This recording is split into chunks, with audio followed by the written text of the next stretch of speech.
Buenas, buenas, buenas. Bienvenidos a otra edición de En Guardia. Y muy importante que este programa sea apto para todo público, precisamente porque hoy nos vamos a enfocar en los menores de edad. Ya la semana pasada lo abordamos un poquito, pero ahora es importante que sepamos que este tema nos concierne a todos, porque se pasa de los casos aislados a imponerlo sobre la mayoría.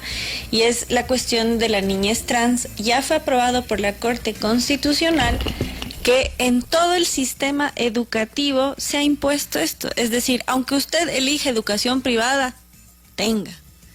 Es decir, no solo es educación pública, no solo a nivel estatal, aunque usted pague, se saque el aire, se esfuerce para que sus hijos tengan una educación acorde a sus valores, Papá Estado ha decidido por medio de la Corte Constitucional que no, que hasta ahí nomás los límites de la patria potestad, porque les van a imponer esto. Bueno, yo les digo un poco más crudo, pero ahora tenemos una experta en la materia, es María Lourdes Maldonado, que es presidente de Dignidad y Derecho, y es importante porque justamente son abogados que trabajan por los verdaderos derechos humanos, porque disfrazados de organismos de derechos humanos, hay organizaciones que están atentando en contra de, y en particular de los menores de edad.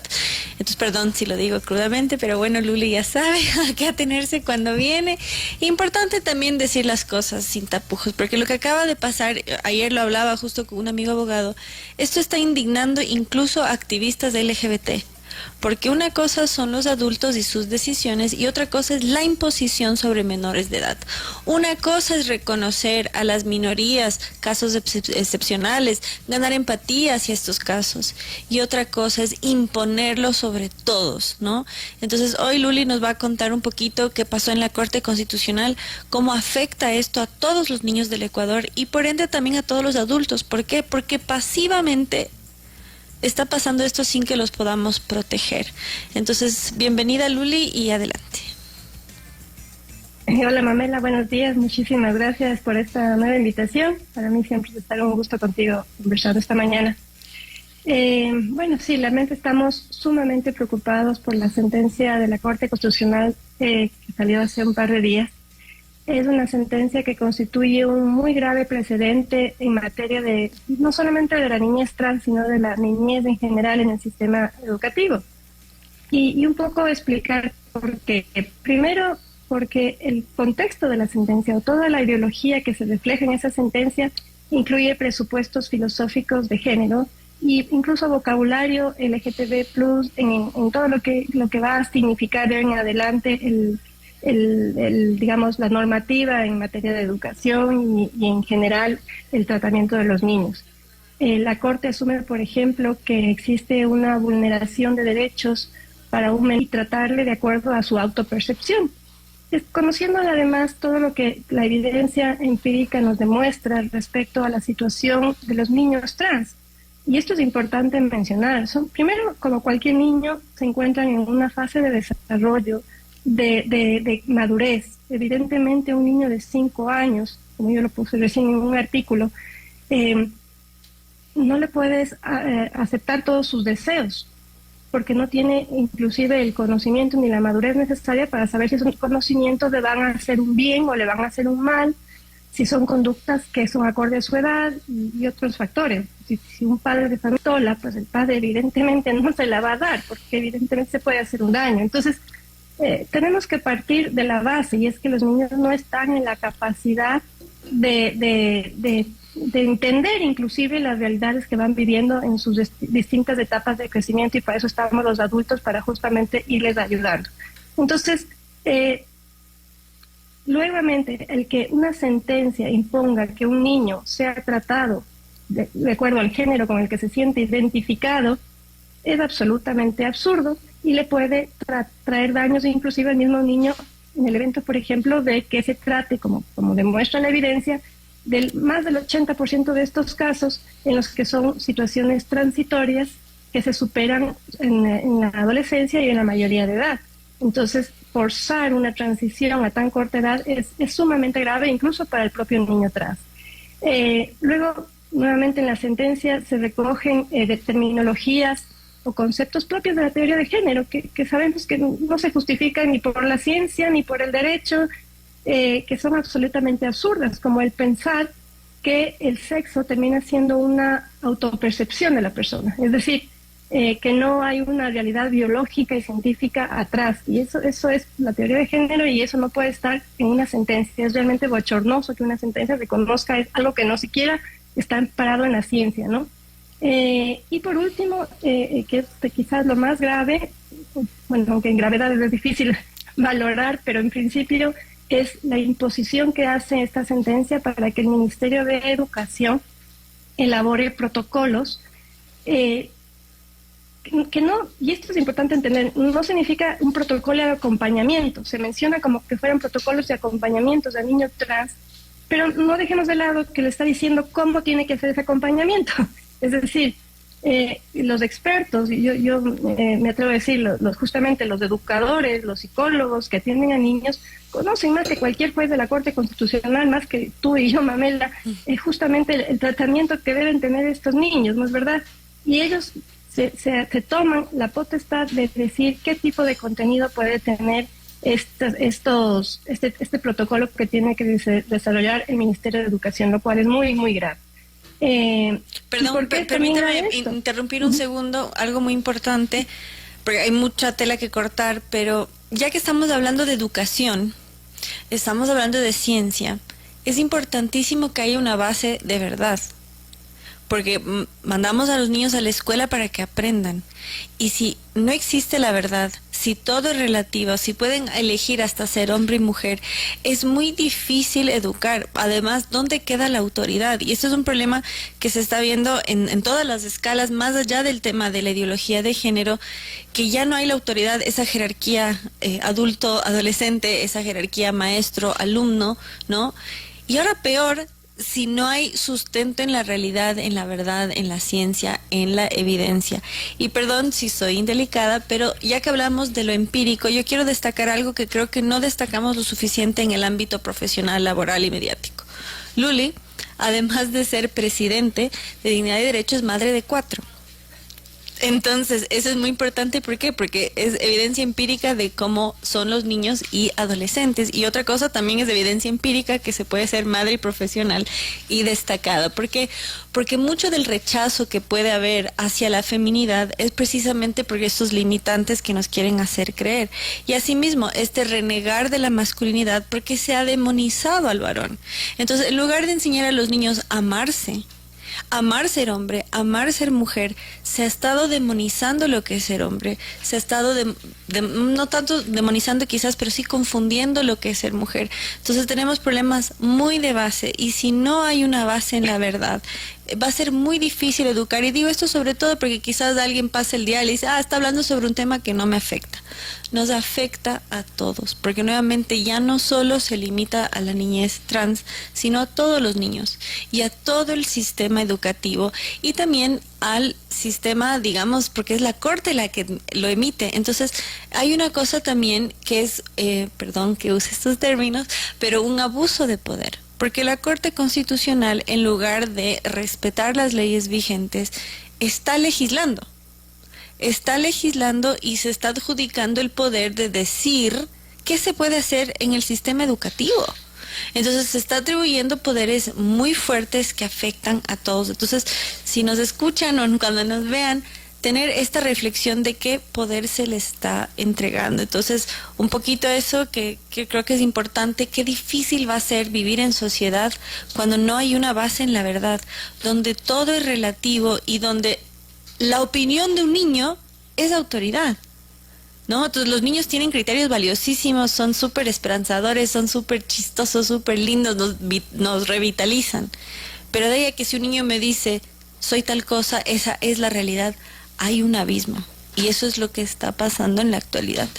Entonces, sí, porfa, nos pueden dar un poquito más de detalles, y perdón si me excedí en algo.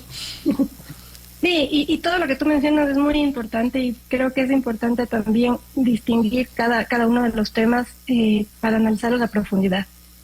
El primero es lo que tú acabas de decir, esto de los ejemplos masculinos y femeninos. Normalmente, justamente quienes reclaman, o los padres de los niños que les llaman trans en tan corta edad, suelen, digamos, diagnosticar esta transexualidad por comportamientos del sexo opuesto. Me explico. Por ejemplo, que el niño quiera jugar con muñecas, los famosos estereotipos, ¿no? O que la niña quiera juguetes de los niños varones, o vestirse con pantalón, en fin, digamos, las características de cada uno de los sexos. La ciencia lo que nos ha demostrado, y esto es fundamental entender, porque tenemos que ser súper objetivos, la ciencia lo que nos ha demostrado es que no hay ningún procedimiento médico, científico, clínico, que permita determinar con certeza un diagnóstico de disforia de género. Es decir, no existe ningún tipo de protocolo que los psicólogos que atienden a un niño puedan determinar con certeza que se trata de una verdadera condición de disforia de género. De la mano de lo que te acabo de mencionar, la evidencia también nos demuestra lo que te decía hace un minuto, que la mayoría de los casos, estamos hablando de que casi hasta el 95% de los casos son falsos positivos. Es decir, son condiciones que se superan luego de llegar por lo menos a la adolescencia y lo más lejano ya a la mayoría de edad. Con esas dos bases, es decir, con este erróneo diagnóstico que hacen normalmente los padres o las personas que están a cargo de estos niños, por simplemente identificar que en el niño se encuentran patrones que son normalmente los que corresponden al sexo opuesto, se pretende cambiar una realidad de un niño. Y por eso yo soy tan enfática en decir que esta sentencia a quienes más daños les pueden hacer es a los propios niños trans. Luego de esto que te acabo de mencionar no han revisado, y eso es lo grave, o sea, yo creo que la Corte Constitucional, más allá de cualquier otra falencia que podría ser otro siguiente capítulo de esta respuesta, es el no asesorarse de expertos. O sea, deberían hacer que peritos, que expertos en la materia expongan ante la Corte normalmente posturas, pero realmente no se consultan a expertos en este tema para que puedan exponer, como te estoy comentando ahorita, incluso las problemáticas que se pueden generar. ¿Qué ha pasado? ¿Qué nos han revelado las experiencias de los países donde esto ha sido justamente promovido, la transición en infancia? Por ejemplo, en Chile, en Reino Unido, están ahora revirtiendo estas decisiones justamente porque vieron los graves daños que se causaron.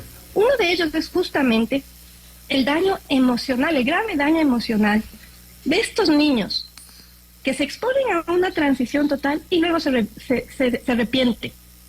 Y se sienten imposibilitados de manifestar este deseo de cambiar, de retrotraer lo que hicieron, justamente por la presión incluso de los mismos pares.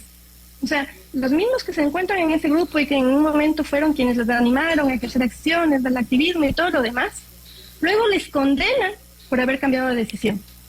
Y ellos muchas veces se quedan en silencio. Y en otras que son absolutamente más graves, y lo hemos visto, y es algo que se ha denunciado con mucha fuerza en los últimos años, se llevan a unas condiciones mentales gravísimas, incluso al suicidio. Nuestro deber en el Ecuador, y eso lo dice la Constitución, lo dice la Convención Americana de Derechos Humanos, la Convención de Protección de Derechos del Niño, todos los instrumentos internacionales recomiendan y exigen un deber de protección del Estado y de la familia y de la sociedad. ¿Qué exige eso? Justamente una espera atenta, un acompañarle al niño. Yo no desconozco que es una realidad muy cruda, muy difícil de superar. Tienen que tener acompañamiento en todo el proceso y obviamente evitarse cualquier conducta de discriminación, de maltrato, todo eso está perfecto. Pero lo único que tenemos que hacer es exactamente eso, acompañar y esperar. Ya cuando sea mayor de edad, podrá ver si esa es su decisión, qué alternativa exige. Luego podemos analizar los riesgos también para los que deciden esto a mayores de edad. Pero en niños, la recomendación de los expertos es esperar, acompañar y esperar. No hacer procesos de transición inmediatos. Entonces, ese tema es fundamental entender porque, insisto, más allá de todo el daño que podemos profundizar a la sociedad en general, a esos niños a quienes se pretende, entre comillas, proteger, se les puede causar un daño muy, muy grave. Luego también, respecto a lo que tú dijiste, que eso sí es importante mencionar, este caso es uno más en los que la Corte Constitucional ha abusado de una manera gravísima de las facultades que le confiere el ordenamiento jurídico ecuatoriano. ¿Por qué? Te explico brevemente. En este tipo de acciones, en una acción extraordinaria de protección, la Corte no puede entrar a conocer el fondo del conflicto, el análisis de mérito que se conoce, no puede entrar a conocer eso, a valorar si el criterio por el cual resolvió las instancias anteriores era válido o no era válido, no puede hacerlo, salvo que considere que existieron violaciones a los derechos constitucionales. Los 5 jueces que resuelven, en este caso, favorablemente a esta postura, lo que dicen es que existió un presunto violación al derecho a la defensa. Es decir, como supuestamente en la sentencia de segunda instancia, digamos, no se violaron derechos a la defensa de este niño, pues entran a conocer el fondo de la controversia. Y en eso yo sí quiero rescatar mucho el voto salvado, por ejemplo, de Teresa Núñez, que dice es falso, aquí no ha habido una violación del derecho a la defensa.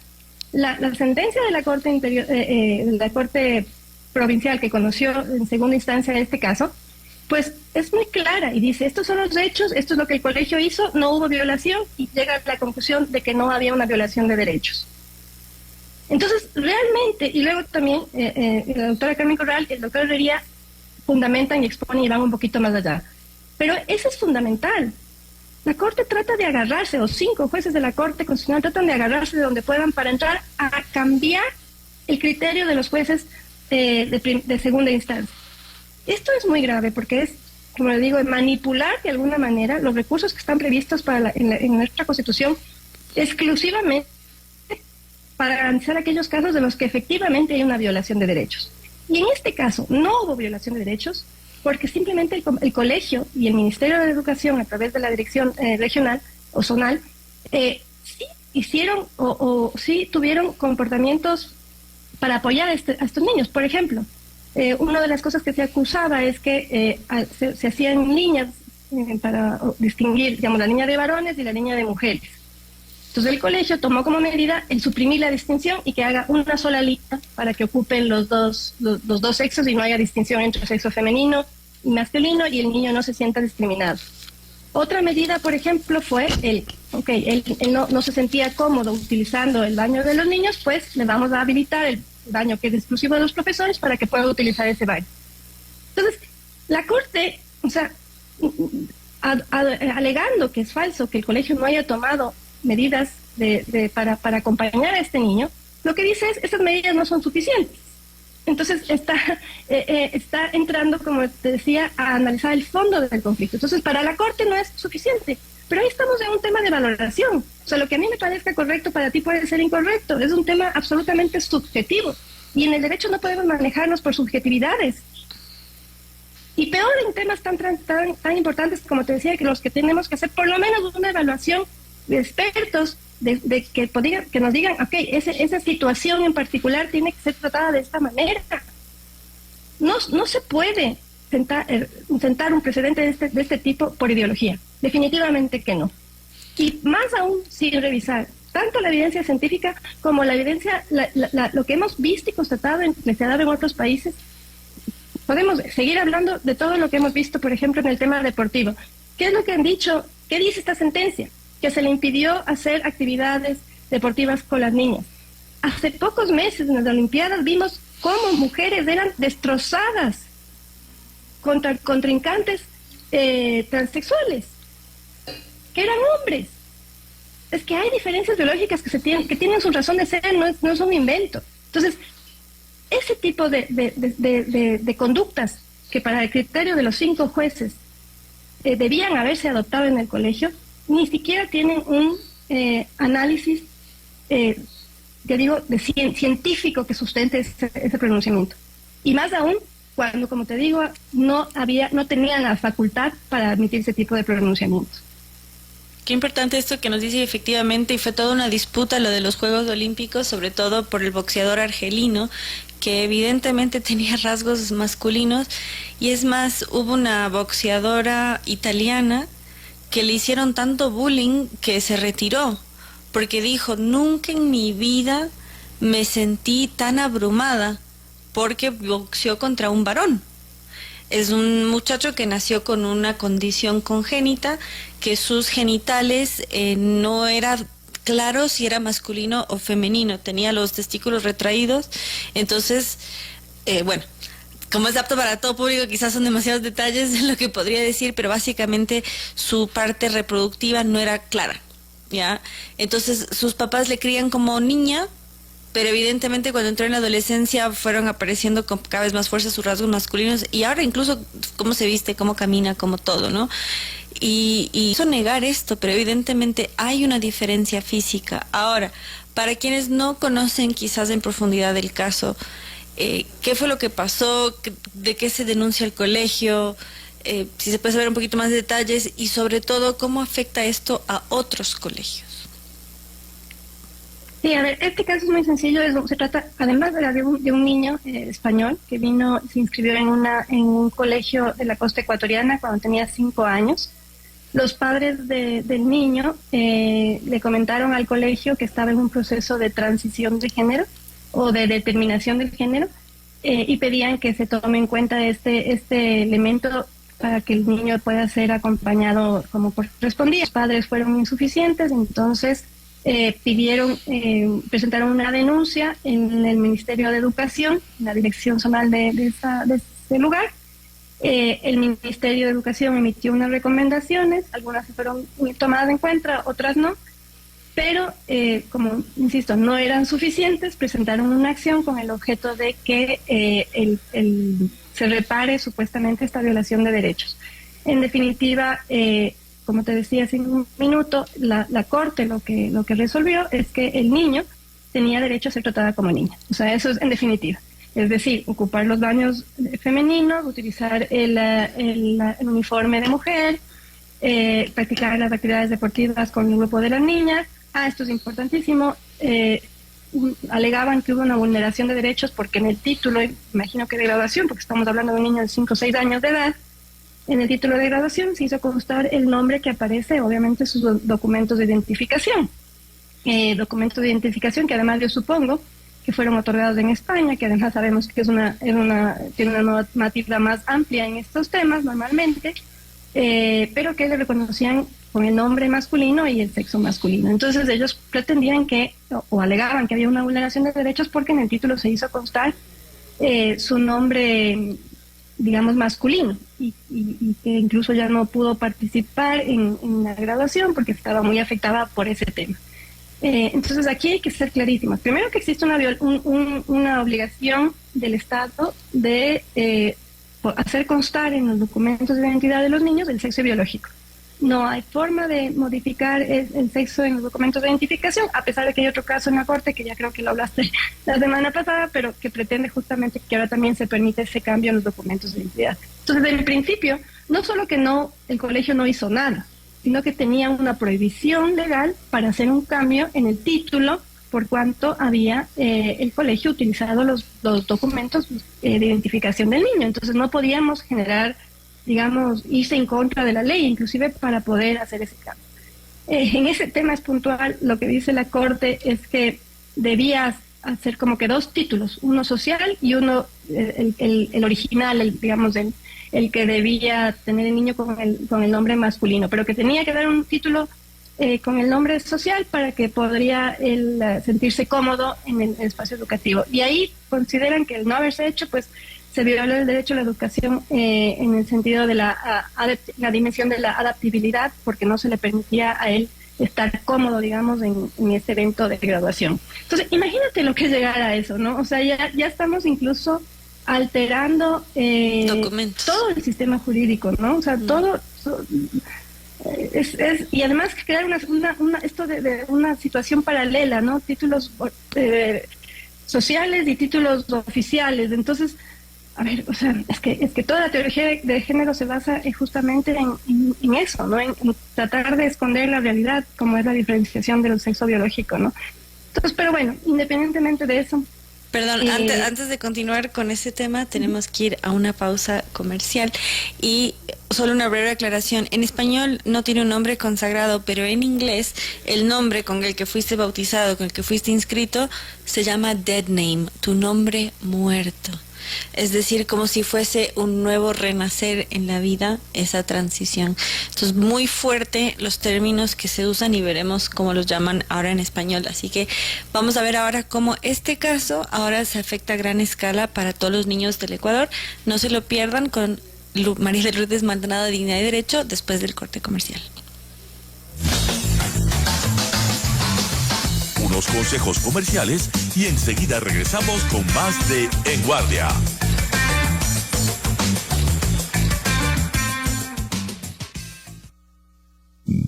Horas, 12 minutos. El paso lateral de Salinas se encuentra habilitado como vía alterna para el traslado de varios puntos del país hasta la provincia de Santa Elena. En temporadas de alta afluencia como los feriados se recomienda la utilización de esta vía para mejorar la movilidad y los tiempos de traslado. Este paso lateral representa un avance clave en la infraestructura vial del país. El Nuevo Ecuador resuelve. Autorización número 2769, CNE, Elecciones Generales 2025. Descubre todo lo que la mitad del mundo tiene para ofrecer. Desde la historia ancestral de Cochasquí, la naturaleza del bosque Jerusalén, el lujo del hotel boutique mitad del mundo, hasta la ciencia y cultura en la ciudad mitad del mundo. Un destino para todos los gustos. Planifica tu visita en www.mitaddelmundo.gov.es. Mitad del Mundo, Prefectura de Pichincha. Autorización número 811, CNE, Elecciones Generales 2025. Porque tu lucha es la nuestra. Llegó el PET-Scan con inteligencia artificial al Hospital Metropolitano. Gracias a su innovadora tecnología, imágenes exactas e informes confiables, tomaremos las mejores decisiones para un tratamiento óptimo del cáncer, de manera precisa, confortable y con menor exposición a la radiación. Llámanos al 1-800-H-METRO o ingresen en hospitalmetropolitano.org. PET-Scan del Hospital Metropolitano. Tu vida es importante para mí. Lo que sigue es Murú con Amex. Disfruta de este beneficio exclusivo con tu American Express de Banco Guayaquil. Postre de cortesía. Descubre más beneficios y comercios aliados en bancoguayaquil.com/promociones. Sea cual sea tu siguiente plan, lo que sigue con Amex. Gloria, tengo conexión. Conexión CNT, es lo mejor. Ser CNT es ser ecuatoriano. Ahora disfruta de internet de 300 megabytes por segundo con mega velocidad. Por tan solo $12.70 más impuestos por 8 meses. Incluye CNT Play antivirus con control parental sin costo por 3 meses. Además participa por fabulosos premios de la TRI. Autorización número 3287, CNE, Elecciones Generales 2025. Con el nuevo Jeep Compass T270 estás destinado a encontrarte. Con su motor turbo sentirás la potencia en cada kilómetro gracias a su torque de 270 Newton metros. Asientos y volante forrados en cuero, diseñados para envolverte cómodamente en cada viaje. Además, con pantallas digitales de 10 pulgadas y 7 airbags para tu protección. Nuevo Jeep Compass T270 desde $41,999. Disponible ya a nivel nacional. Jeep, con el respaldo de Corporación Maresa. En San Valentín, el cantautor más importante de América llega a Quito. Alejandro Lerner. Sí, Alejandro Lado Especial Márquez. Con su orquesta y coros. Ven a disfrutar de una gran noche de sentimiento y emociones. Quito, Teatro Nacional y Casa de la Cultura. Jueves 13 de febrero, 20 horas. Entradas a la venta. Puntos Ticket Show. Alejandro Lerner. Márquez. Exclusivo.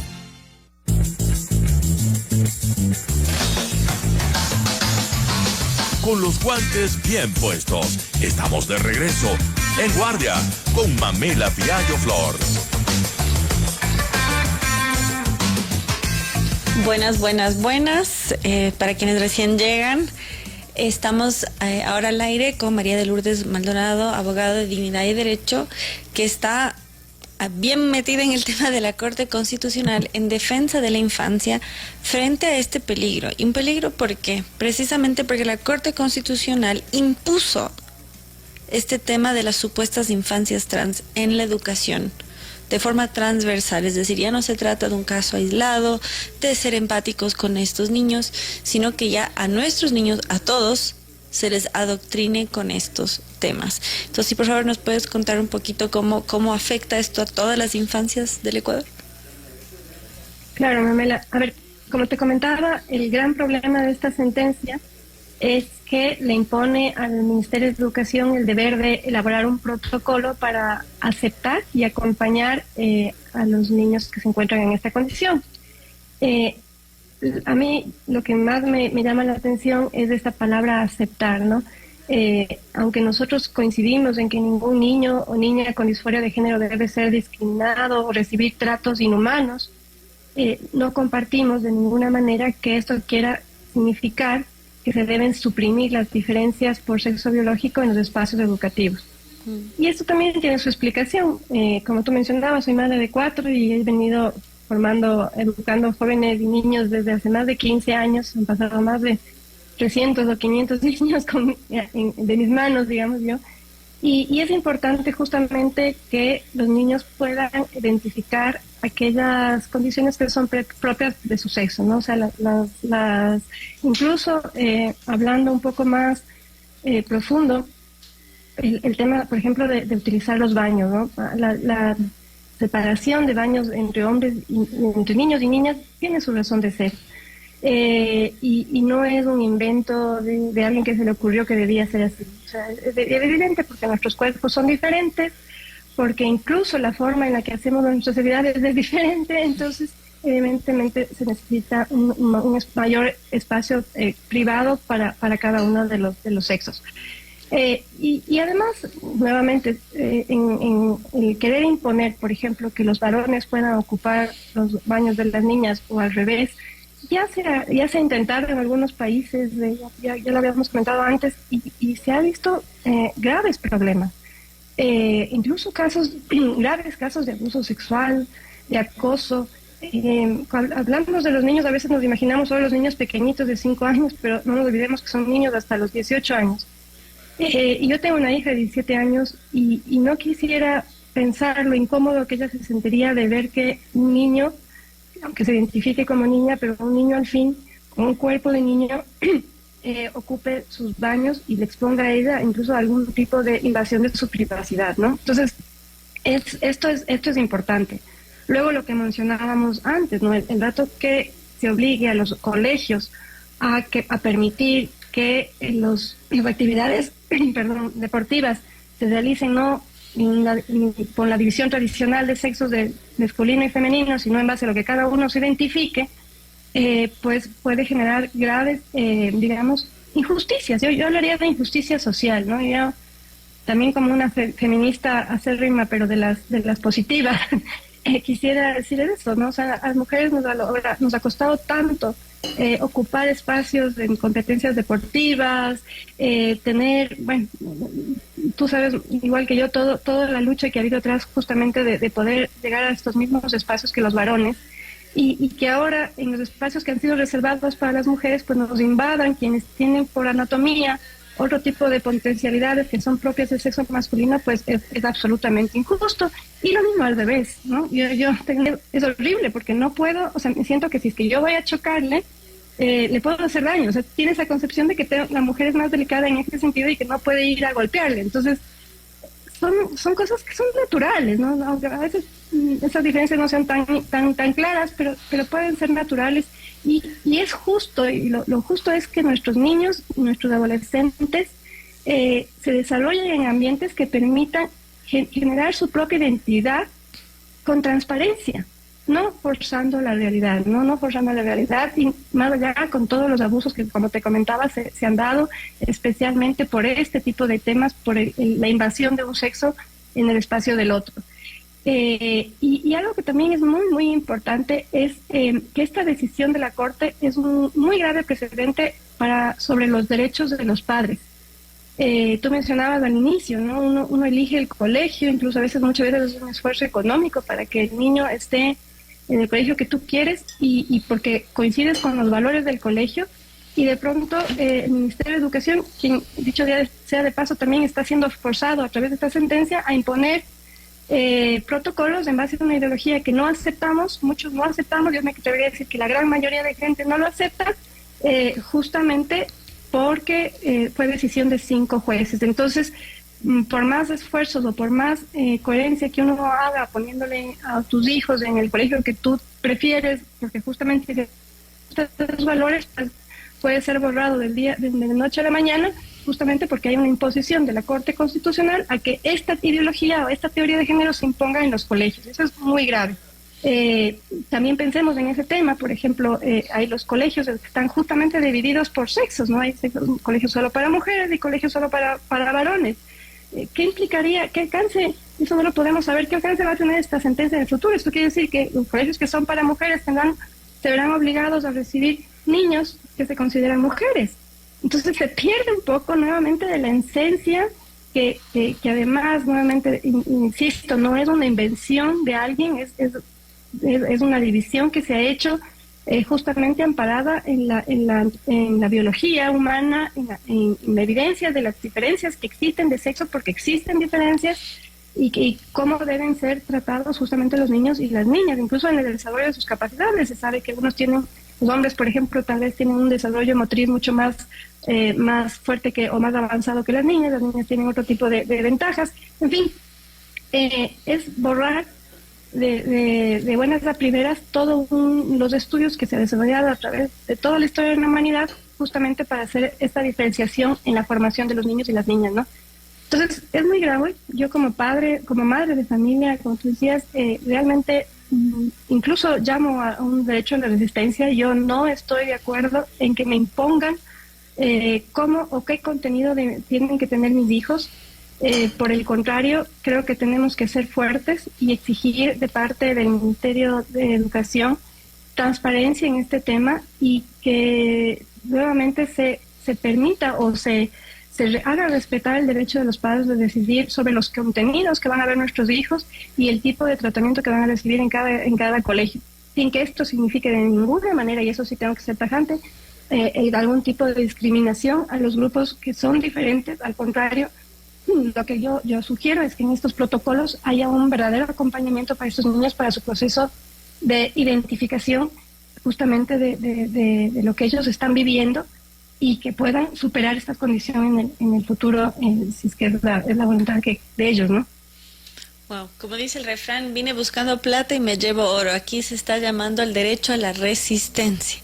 Qué importante y qué interesante, porque se viola no solo la patria potestad, sino también se viola a las instituciones educativas particulares que se han formado en valores y que ofrecen una serie de valores y les hacen ir en contra de esto. Y de hecho, aquí en general quienes nos escuchan no son muy partidarios del socialismo del siglo XXI, esa revolución que impuso la educación mixta, es decir, les negó a los colegios esta facultad de enseñar acorde a sus valores. ¿Y qué pasó? Los pocos colegios que hoy todavía están diferenciados lo compensan con una especie de multa que hace más cara esa educación. Entonces, se paga más por una cuota para mantener un principio y un valor, para que luego vengan y se les impongan y vayan en contra de esto. O sea, es cuanto menos indignante, pero sobre todo uno por amor quiere que sus hijos estén protegidos, no vulnerados. Y el tema del baño me parece súper importante, interesante que lo hable aquí la experta, porque esa es otra realidad. O sea, el baño es un entorno privado y están imponiendo que nuestras niñas compartan con varones y que nuestros varones compartan con niñas, y sobre todo en una etapa tan frágil como es la niñez y la adolescencia, que incluso, me acuerdo, hablaba con mi mami hace unos días que un primito hizo el cumple y dijo, pero que no vaya ninguna niña, porque los niños tienen una etapa en la que no quieren saber nada de las niñas, ¿no? Y luego, en cambio, les encantan las niñas. Pero son etapas en la vida y todos tuvimos etapas. O sea, yo tuve mi etapa de trepar árboles y tengo un hermano mayor súper atlético y todo. Entonces yo habré tenido una conducta tradicionalmente masculina, pero a Dios gracias no me crié en este momento donde me quisiesen empezar a transicionar. Y esto es una mera anécdota, pero historias, hay un montón de gente que superó estas etapas, estas confusiones. También muchas veces se acompaña con la llegada de alguien nuevo a la familia, por ejemplo, un matrimonio, alguien nuevo y novedoso. Entonces el niño ve que eso nuevo y novedoso tiene atención y quiere esa atención. Entonces muchas veces es un llamado de atención esa transición, es decir, mírame, quiéreme, ¿no? Y en lugar de abordar esa falta de amor o esa necesidad de amor, se están aplicando estrategias violentas, como modificar a un menor de edad y sobre todo acompañarlo en esa confusión. Entonces es mucho más grave esto de lo que podemos pensar, porque sobre todo deja precedente que la Corte puede violar las leyes vigentes con motivación ideológica. Ajá. Entonces, para ya ir cerrando, nos queda poco tiempo. Quería preguntar, sé que pronto va a haber un cambio en los jueces, ¿cuántos serían? Y si esto sería una especie de despedida a su legado. Sí, ese es otro factor que está jugando en contra de todos estos temas, porque sabemos muy bien que tenemos una mayoría de jueces que persiguen intereses particulares, ideológicos particulares. Lamentablemente, el cambio, estamos ahorita en el proceso de selección de los jueces, ahorita estábamos terminando la fase de impugnación de los candidatos, pero yo estimo que a mediados de febrero quizás ya haya este cambio, y puede ser, como tú dices, un legado que quieren dejar hecho. Sin embargo, yo confío en que con esta sentencia que acaba de salir y el caso que está pendiente, haya una diferenciación, que un poco se tome en cuenta todo lo que se ha expuesto en distintos medios de comunicación y lo que se ha logrado demostrar en ese caso, para que justamente el nuevo criterio que salga de la Corte en el siguiente caso se ajuste a lo que necesitan nuestros niños y sobre todo al alcance del deber de protección que tiene el Estado ecuatoriano, cuando hablo del Estado ecuatoriano me refiero a todas las autoridades, sean judiciales, sean del Ejecutivo, del Legislativo, de tener medidas de protección para nuestros niños. Insisto, los niños no tienen la edad ni la madurez necesaria para tomar decisiones tan trascendentales para su vida, y todos, la sociedad, la familia y el Estado, estamos ahí justamente para protegerlos de todas estas amenazas. Hoy el mundo tan globalizado, nos falta el tiempo, pero uno de los factores, solo quería comentar, que está motivando estos deseos de cambio de género es justamente el uso de las tecnologías, lamentablemente, que venden mucho contenido muy ¿cómo se llama? No es permisivo, sino muy dañino para nuestros niños y nuestros jóvenes, y justamente en vez de estar sentando precedentes tan graves con esto, lo que deberíamos estar es generando mecanismos y medidas de protección contra ese tipo de contenidos que están alterando las mentes de nuestros niños y nuestros adolescentes. Entonces, confío en que más bien el cambio de la Corte en ese sentido sea positivo. Esperemos en que sea más bien positivo, no solo por un tema ideológico, porque creo que la ideología es, como siempre digo, y escuché en algún conversatorio, las ideologías separan a las personas, sino por un tema de valores, de lo que realmente queremos como sociedad ecuatoriana, que sean los principios que gobiernen a este país y a nuestra sociedad. Amén. Muy importante esto que nos dice hoy. Rescato el llamado al derecho a la resistencia y sobre todo la conciencia y estar en alerta a lo que está pasando. Cómo esto pretende ser el regalo de el legado de unos funcionarios públicos, y ver cómo muchas veces, bien dice el refrán, que el infierno está empedrado con buenas intenciones. No me cabe duda que mucha gente parte de un buen lugar, ¿no? Pero ¿cómo o qué soluciones nos plantean si son verdaderamente positivas? Y yo creo que el saldo es que no. Que los niños merecen vivir una niñez, infancia, adolescencia con mucha inocencia, porque aparte la creatividad que tienen los niños es inimaginable. Ir cerrando con una idea. Ahora lo trans se aplica a el sexo, pero ya en otros países hay antecedentes de lo trans especie. Entonces, si yo soy hombre, pero creo ser mujer, entonces soy mujer, ¿por qué no puedo ser niño y creerme perro? Y ya están pasando casos en otros países donde los padres exigen que les pongan piedras a su hijo que se cree gato. Entonces, si ya me pueden obligar a creer que un hombre es una mujer, ¿por qué no me pueden obligar a creer que una persona es un perro, un gato? ¿No? Entonces, rescato y